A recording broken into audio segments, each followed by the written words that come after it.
Hi, I'm Paula Jasinski. Dave Jasinski and I are authors of a book called Speaking of the Environment, What Your Science Classes Didn't Teach You About Effective Communication.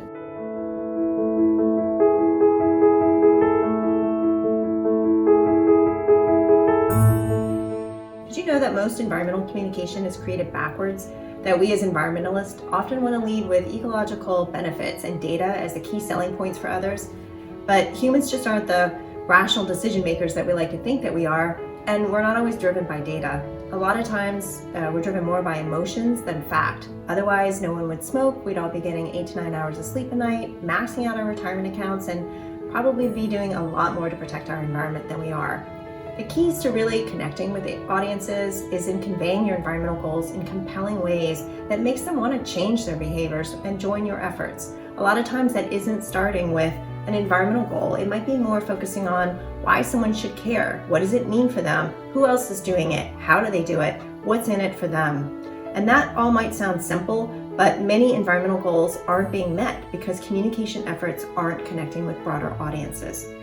Between us, Dave and I have a lot of formal science experience and training, from degrees in biology, advanced degrees in marine science, years of field work, and even more years working in professional settings for other organizations.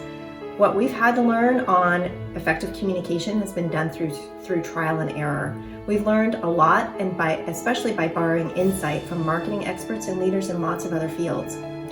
For the last 11 years, we have run Greenfin Studio, which is an environmental communication firm working with organizations who have environmental missions. In this book, we're going to share our secrets of what we've learned in developing really engaging storylines, compelling data visualizations, how to engage stakeholders across divides, and much more. All things that we wish we had learned a long time ago. Right now, our world is incredibly divided. Our planet is in crisis, so we really have to find ways to effectively communicate about environmental issues in ways that bridge those gaps and hopefully focus on solutions. We're sharing what we've learned so that you can start much farther ahead than we did. In Speaking of the Environment, you'll learn communication tips and tricks that aren't included in scientific training. Science is only half the equation. If you can't connect with your audiences, you won't be able to reach your environmental goals. The fields of marketing and communication provide so much guidance and insight on what motivates people, human behavior, how to change those behaviors, and how to gain their trust in real and meaningful ways.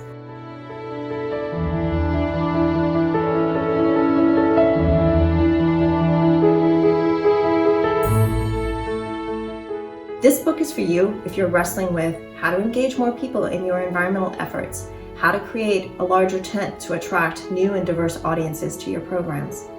This may include funders. As funding for environmental work becomes more and more competitive, it's that much more important for you and your work to really stand apart from the rest.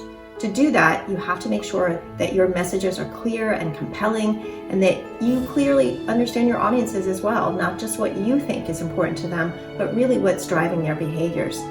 From students, environmental science professors, nonprofits, government agency staff, and more, this book will help you communicate and connect your science to your communication efforts so that you can win more hearts and minds, and at the end of the day, reach your goals. We know you because we've been you. We speak your language of science and environmental protections, but we also speak marketing and communications, and so can you. My name is Paula Jasinski, and I'm the author of Speaking of the Environment, What Your Science Classes Didn't Teach You About Effective Communication.